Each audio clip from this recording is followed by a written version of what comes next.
नाराजी नाट्यानंतर काकडे आणि टिंगरे पार्थ पवारांच्या भेटीला गेलेले आहेत। विक्रम काकडेंपाठोपाठ सुनील टिंगरेही पार्थ पवारांच्या भेटीला गेलेत। काकडे आणि टिंगरे यांच्याशी पार्थ पवारांची चर्चा झाली। नाराजीवर तोडगा काढण्याचा प्रयत्न सुरू आहे। आपले प्रतिनिधी बालाजी पोद्दार आपल्यासोबत जोडले गेलेले आहेत। बालाजी यांच्याशी या संदर्भात बोलूया। बालाजी, कालपासून या सगळ्या नाराजी नाट्याला सुरुवात झालेली आहे, अजूनही नाराजी नाट्य सुरू आहे। कुठवर नाराजी नाट्य पोहोचले, कुठवर मनधरणीचे प्रयत्न पोहोचलेले आहेत आणि प्रयत्न यशस्वी होतील असं दिसतंय का? काल ज्यावेळेस नाराजी नाट्य समोर आलं होतं त्यावेळेस विक्रांत सुनील टिंगरे यांना अर्ज भरायला सांगितला आणि 3 वाजता ऐनवेळी त्यांचा एबी फॉर्म जो आहे तो काढून घेण्यात आलेला होता। त्यामुळे सुनील टिंगरे यांना कात्रजचा घाट दाखवल्याची चर्चा होती। त्यानंतर सुनील टिंगरे हे मोठ्या प्रमाणात नाराज झालेले होते, त्यांचे कार्यकर्ते नाराज झालेले होते। सुनील टिंगरे यांची नाराजी दूर करण्याचा प्रयत्न जो आहे तो आता पक्ष नेतृत्वाकडून पार्थ पवार यांच्याकडून करण्यात येतोय।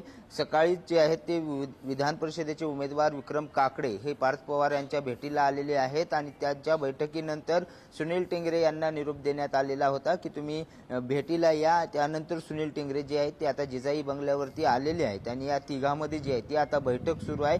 खरं तर विधान परिषदेची नाराजी जी आहे ती सुनील टिंगरे यांनी हे प्रमुख दावेदार होते, मात्र ऐनवेळी विक्रम काकडे यांचा पक्षप्रवेश करून घेण्यात आला, त्यांना उमेदवारी देण्यात आली। त्यामुळे पक्षामध्ये एक मोठा नाराजीचा सूर आहे आणि तो नाराजीचं जे दृश्य आहे ते सगळीकडे पाहायला मिळत असल्याने आता नेतृत्व जे आहे ते या सगळ्यावरती तोडगा काढण्याचा प्रयत्न करते, समजूत काढण्याचा प्रयत्न करते आणि काही करून ही नाराजी शमली पाहिजे, कारण याचे परिणाम जे आहेत ते विधान परिषदेच्या मतदानामध्ये निकालामध्ये दिसू शकतात।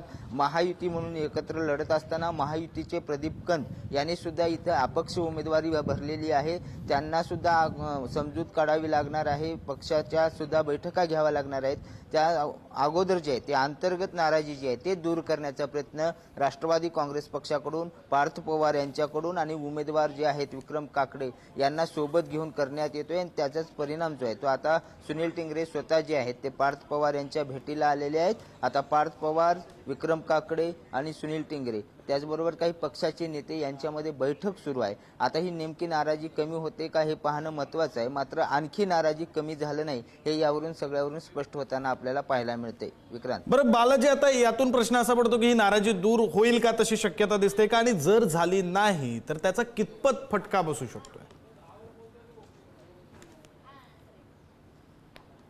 नक्कीच ज्यावेळेस गुप्त मतदान होईल त्यावेळेस ही नाराजी दूर झाली नसल्यानेच सुनील टिंगरे यांना निरोप देण्यात आलेला होता की तुम्ही भेटायला या आणि पार्थ पवारला भेटायला सुनील टिंगरे आलेले आहेत। आपण त्यांच्याशी बोलण्याचा प्रयत्न केला, त्यांनी एवढंच सांगितलं की मला फोन आलेला आहे आणि भेटायला या सांगितलेलं आहे।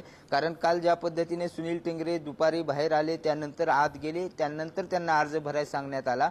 अर्ज भरताना सुद्धा एबी फॉर्म देण्यात आला आणि 3 वाजता म्हणजे 2:52 जो आहे तो एबी फॉर्म काढून घेण्यात आला आणि डमी उमेदवार म्हणून सुनील टिंगरेंचा अर्ज ठेवण्यात आलेला होता। त्यामुळे जी आहे ती जास्त नाराजी जी आहे सुनील टिंगरे आणि त्यांच्या कार्यकर्त्यामध्ये पाहायला मिळाली।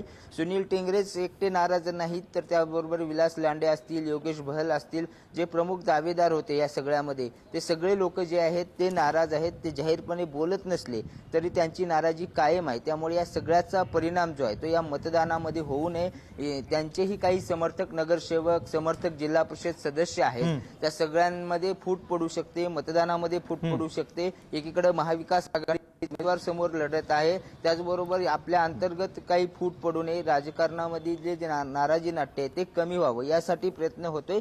आज दिवसभर मात्र या सगळ्यांशी नाराजांशी चर्चा करण्यात येणार आहे। स्वतः विक्रम काकडे यांनी सुद्धा असं म्हटलेलं आहे की सगळ्यांची नाराजी दूर करण्यात येईल, सगळ्याशी चर्चा करण्यात येईल। त्याचाच जो भाग आहे तो आता आपल्याला या जिजाई बंगल्यावरती पाहायला मिळतोय आणि नाराज सुनील टिंगरे यांना मात्र आता चर्चेसाठी बोलवलेलं आहे। थोड्या वेळात सुनील टिंगरे जेव्हा बाहेर येतील तेव्हा कळेल नेमकं काय चर्चा झाली। मात्र सुनील त्याकडे आपलं लक्ष असणार आहे। बालाजी, तुर्तास धन्यवाद तुम्ही दिलेल्या सगळ्या सविस्तर माहितीसाठी, केलेल्या विश्लेषणासाठी।